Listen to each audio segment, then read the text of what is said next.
Hello friends, welcome back to the YouTube channel dictation club. आज का dictation आनंद मासिक पत्रिका अंक 7 से लिया गया है, जो कि 3 अलग अलग स्पीड में होगा, जो कि रहने वाली हैं 80 शब्द प्रति मिनट, 90 शब्द प्रति मिनट और 100 शब्द प्रति मिनट। इसकी पीडीएफ आपको टेलीग्राम चैनल में मिल जाएगी, जिसकी लिंक आपको नीचे डिस्क्रिप्शन बॉक्स में मिल जाएगी। इसके अलावा आपको अन्य प्लेलिस्ट जैसे कि अन्य आनंद मासिक पत्रिका के अंक के डिक्टेशन और newspaper dictation, 10 minute non stop dictation, Ramdhari Gupta खंड 1, रामधारी गुप्ता खंड 2 के डिक्टेशन की प्लेलिस्ट की लिंक भी नीचे मिल जाएगी। और आपको हमारा यह प्रयास अच्छा लगता है तो वीडियो को लाइक तथा चैनल को सब्सक्राइब ज़रूर करें। तो डिक्टेशन स्टार्ट करते हैं 5 सेकंड के बाद।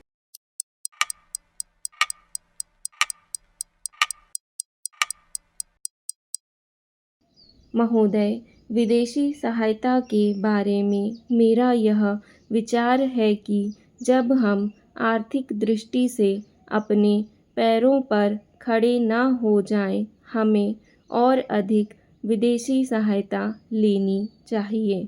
आप जानते हैं कि हमारी योजनाएं इस तरह बनाई गई थी कि एक विशेष सोपान तक उनके लिए अधिकाधिक सहायता चाहिए। उसके बाद विदेशी सहायता रुक जानी चाहिए। कई लोग कहते हैं कि कुछ वर्ष पहले हमारी यह नीति नहीं थी और यह नेहरू जी की विचारधारा के विपरीत है। ऐसा कहना ठीक नहीं। मैं जानती हूँ कि उनके क्या विचार थे। जब तक हम अपने पैरों पर खड़े ना हों, मुझे अधिक विदेशी सहायता मांगने में कोई मानहानि नहीं लगती। कुछ लोग यह कहते हैं कि हमने अपने लोगों की योग्यता का लाभ उठाने की पर्याप्त चेष्टा नहीं की। मेरा विचार है कि नई क्षमता का उपयोग करने में हमने जो कुछ दिया है, कई बार तो करिश्मे या चमत्कार जैसा है। यह ठीक है कि कई बार योग्य व्यक्तियों की उपेक्षा की जाती है या कई बार उनकी योग्यता का पूरा उपयोग नहीं हो पाता। हमारी कुशलता न बढ़ने का यह भी एक कारण है। मुझे इसमें कोई संदेह नहीं कि हमारी कठिनाइयाँ बराबर बढ़ती जाएंगी। कई बार तो एक ही दिन में 100% तक भी बढ़ जाएंगी, पर मैं तो कठिनाइयों का सामना डटकर करती हूँ। बचपन से ही मैं इस तरह चलती रही हूँ।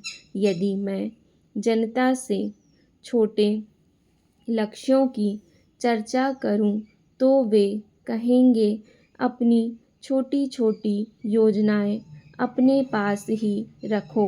योजना आयोग को ही उन्हें पूरा करने दो। धन का बहुत महत्व होता है, परंतु योजनाओं को केवल पैसे के हिसाब से ही देखना सही दृष्टिकोण नहीं है। आप मुझे क्षमा करेंगे यदि मैं राष्ट्र की समस्याओं को एक गृहिणी की या माँ की नज़र से देखूं। क्या मैं अपने बच्चों को भूखा मरने दूंगी? यदि मेरे पास दूध या दवाई या ऐसी ही किसी ज़रूरी चीज़ की कमी है, तो मैं हाथ पर हाथ धर कर यह नहीं कहूँगी कि मेरे पास पैसे नहीं हैं। यदि आप गरीब हैं तो इसका यह मतलब नहीं है कि आप परिवार को भूखा मरने दें। देश की बुनियादी ज़रूरतें तो पूरी करनी ही पड़ेंगी। हमारे राज्यों की ज़रूरतें क्या हैं? क्या हम अपनी परियोजनाओं के लिए उचित समय पर धन की व्यवस्था कर पाते हैं। महोदय, शिक्षा को लेकर स्वाधीनता के साथ ही हमारे देश के नेता अपनी चिंता प्रकट करने लगे थे और आज भी चिंतित हैं। भारत के प्रथम राष्ट्रपति डॉक्टर राजेंद्र प्रसाद और प्रथम प्रधानमंत्री जवाहरलाल नेहरू से लेकर आज तक सभी नेता एवं विचारक देश की शिक्षा पद्धति को दोषपूर्ण मानते हैं, परंतु अभी तक कोई सुनिर्दिष्ट नीति नहीं बना पाए। कितने ही प्रयोग किए गए, परंतु कोई भी कारगर सिद्ध नहीं हुआ।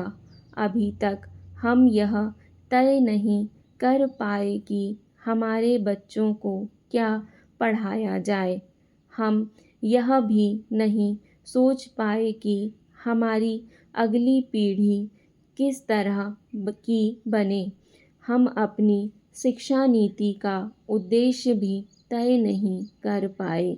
बड़ी से बड़ी आवाज़ रोजगार पक्ष में उठाई जा रही है। रोजगार की पढ़ाई लिखाई या परमार्थ बन गया है और हम भी वह संदेश नहीं दे पाए हैं। इसी बीच में विचार में 2 पीढ़ियां बीत गई। सबसे बड़ी मज़ेदार बात यह है कि पिछली पीढ़ियों ने हम देश को साक्षर नहीं बना पाए।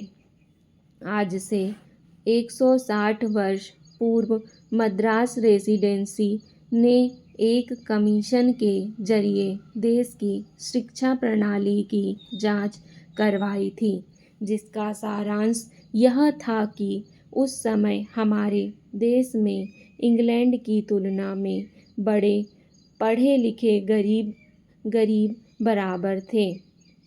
पढ़े लिखों की संख्या 35% के आसपास थी।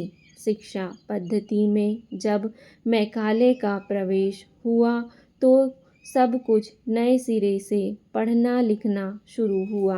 पिछले किए गए पर पानी फिर गया और मैकाले छाप शिक्षा नीति के लागू होने का जो कुल परिणाम सामने आया वह यह कि आज 160 वर्ष के बाद भी लगभग उतने ही निरक्षर हैं। यदि मूल शिक्षा पद्धति लागू रहती तो यह देश आज कहाँ पहुँचता, सहज ही समझ में आ सकता है। पुरानी शिक्षा पद्धति का स्वरूप यह था कि शिक्षक अपने ही घर पर पाठशाला चलाता था और विद्यार्थी वहीं पढ़ने जाते थे। शिक्षा के योगक्षेम की व्यवस्था बच्चों के माता पिता अपनी इच्छा से करते थे। प्रत्येक माह की पड़वा को भोजन सामग्री अवश्य नियम पूर्वक शिक्षक के घर पहुंचा दी जाती थी। गुरु पूर्णिमा और अन्य पर्वों पर भी गुरुजी का विशेष ध्यान रखा जाता था। इन घरेलू पाठशालाओं में बच्चों को गणित और वर्णमाला पढ़ाई जाती थी। कहीं कहीं रामायण और गीता और महाभारत भी पढ़ाई जाती थी। समय बहुत कुछ बदल गया और हमारी शैक्षणिक आवश्यकताएं भी बदल गईं, परंतु गणित और वर्णमाला आज भी पढ़ाई जाती हैं। आज भी हम उस प्रणाली का उपयोग क्यों नहीं करते? जब से मैकाले छाप शिक्षा प्रणाली चालू हुई तब से हमारा जोर शिक्षा के बजाय स्कूल भवनों पर अधिक हो गया है। सरकारीकरण के कारण शिक्षक भी वेतनभोगी बन गए। शिक्षक से सबसे बड़ी इच्छा अब स्कूल इंस्पेक्टर की हो गई। यदि पुरानी पद्धति का यथेष्ट उपयोग किया जाता है या उसे मान्यता देकर चालू रखा गया होता तो हमारा देश कभी का साक्षर हो गया होता। उन शालाओं में जो गणित पढ़ाई जाती थी वह आज की तुलना में कहीं अधिक अच्छी थी। इस्पात के कारखाने पर तो भारी लागत आएगी, इसलिए उसके बदले में क्या आप कुछ सिंचाई के कार्यों को तरजीह नहीं देंगे? उन्होंने जवाब दिया कि सिंचाई का इंतजाम तो हम स्वयं कर लेंगे। उन्होंने मुझसे यह भी पूछा यदि हम इस्पात के कारखाने के लिए धन एकत्र करें तो इसमें क्या आपको कोई आपत्ति होगी? बहुत से लोग इस्पात के कारखाने को प्रतिष्ठा की बात मानते हैं। जिन दिनों मॉस्को में भूखमरी फैली हुई थी और लोगों को राशन में प्रतिदिन केवल एक ही आलू मिलता था, तब भी रूसी यह चाहते थे कि मॉस्को की भूमिगत रेल दुनिया में सर्वोत्तम होनी चाहिए। यह तो मनुष्य का सहज स्वभाव है और इस बात को हमें भुलाना नहीं चाहिए। हमारे यहाँ कुछ ऐसी चीज़ें अवश्य होनी चाहिए जो जनमानस को उत्साहित कर सकें। मुझे यह बात सुनने में बड़ी अजीब लगती है कि कोई भारतीय यह कहे कि हमको सफलता नहीं मिली। इतिहास के किसी भी काल से तुलना करें, आर्थिक विकास के क्षेत्र में हम पीछे नहीं हैं।